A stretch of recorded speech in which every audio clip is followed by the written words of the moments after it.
അവരോട് ഹെൽപ്പ് ചെയ്യാൻ പറയാം. ആ വണ്ടിയിൽ നിന്ന് ആരും ഇറങ്ങുന്നില്ലല്ലോ. ഞാനൊന്ന് നോക്കിയിട്ട് വരാം.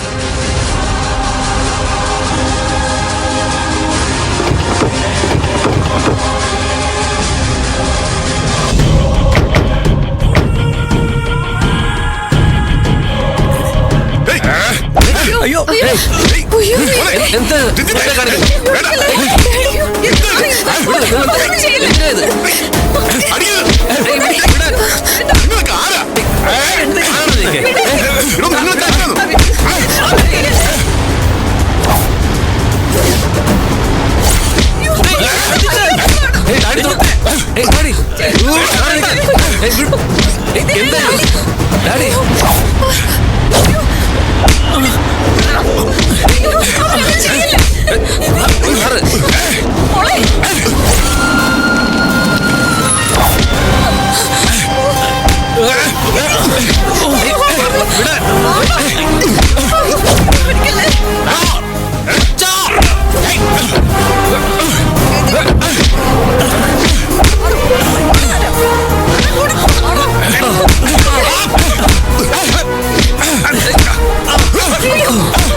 സൂര്യ,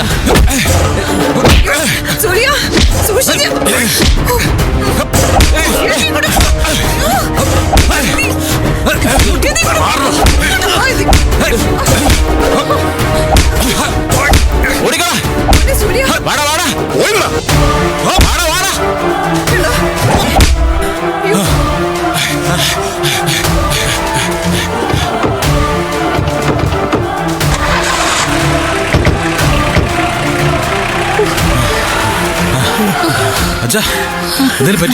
ഒന്നും പറ്റിയില്ലല്ലോ. സൂര്യ, ഇപ്പൊ സൂര്യ വന്നില്ലായിരുന്നെങ്കിൽ ഞങ്ങളെല്ലാവരും അവന്മാരെ കൊന്നേനെ. പത്മ, എന്താ ഇതൊക്കെ? അവരൊക്കെ ആരാ? എനിക്കെങ്ങനെ അറിയാം? മോനെ സൂര്യ, നീ എങ്ങനെയാ കൃത്യസമയത്ത് ഇവിടെ എത്തിയത്? ആന്റി, നിങ്ങൾ പുറപ്പെട്ട സമയം മുതല് മനസ്സിലെന്തോ ടെൻഷൻ തോന്നുന്നു നന്ദിനി എന്നോട് പറഞ്ഞു. അവൾ ആദ്യം അത് പറഞ്ഞപ്പോൾ ഞാൻ കാര്യാക്കില്ല. പക്ഷെ അച്ഛനും അമ്മയ്ക്കും അപകടം വരുമെന്ന് പിന്നെ ഇയാൾ പറഞ്ഞപ്പോ ഞാൻ വേറൊന്നും ആലോചിച്ചില്ല. മോളെ, താങ്ക് യു സോ മച്ച്.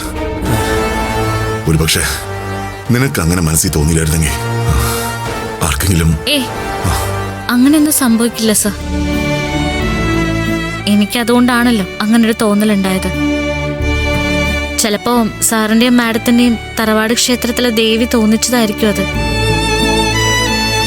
ശരിയാ മോളെ, ദേവിയുടെ ശക്തി തന്നെയാ.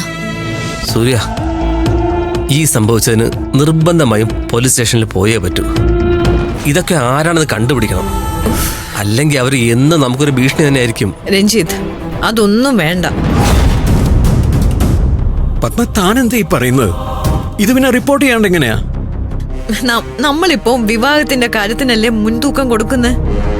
അതിനിടയിൽ പോലീസും അന്വേഷണവും അതൊന്നും ശരിയാവില്ല. എന്തായാലും ഇപ്പൊ നമ്മള് രക്ഷപ്പെട്ടല്ലോ. എന്നാ നമുക്കൊരു കാര്യം ചെയ്യാം, നമുക്ക് തിരിച്ചു പോയാലോ? അയ്യോ, ഇവിടെ നിന്ന് ഇനി കുറച്ച് ദൂരേ ഉള്ളൂ ക്ഷേത്രത്തിലേക്ക്. പിന്നെ എന്തിനാ നമ്മൾ തിരിച്ചു പോകുന്നേ? തിരിച്ചു പോവാൻ പത്മ, എന്ത് ധൈര്യത്തിലാ നമ്മൾ ഇനി മുന്നോട്ട് പോകുന്നത്? മോനെ സൂര്യ, മോൻ ക്ഷേത്രം വരെ ഞങ്ങളുടെ കൂടെ വരണം. പ്ലീസ് സൂര്യ. ഇനിയിപ്പോ മനസ്സമാധാനത്തോടെ യാത്ര വേണമെങ്കിൽ സൂര്യ പോലെ ഒരാൾ നമ്മുടെ കൂടെ വേണം.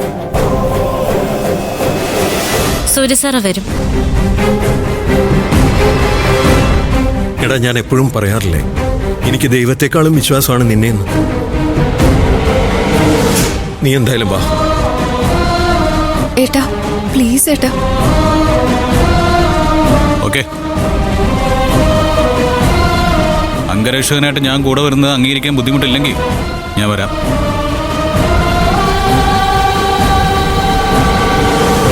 ശരി, നമുക്ക് എല്ലാവർക്കും കൂടി പോവാം.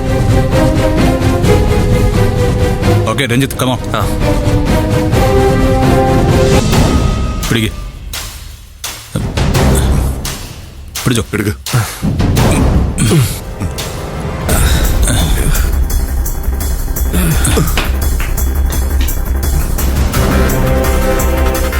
പയ്യെ പയ്യെ.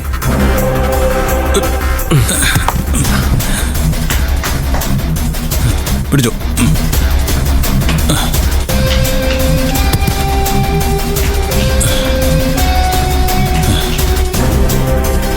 സൂര്യ, you are really very great.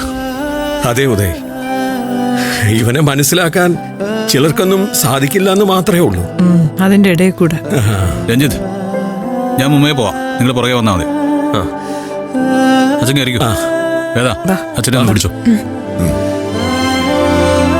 അളിയാ വാ. നന്ദിനി, തന്റെ തോന്നല് കൊള്ളാലോടോ. ഇതെങ്ങനെ ഇത്ര കൃത്യമായിട്ട്? ഞാൻ പറഞ്ഞല്ലോ, ദേവി തോന്നിച്ചതാണെന്ന്. താനിയൊരമ്മയായാലും ഈ ദേവിയായാലും എല്ലാം ദൈവങ്ങൾ തന്നെയല്ലേ? വാ സർ.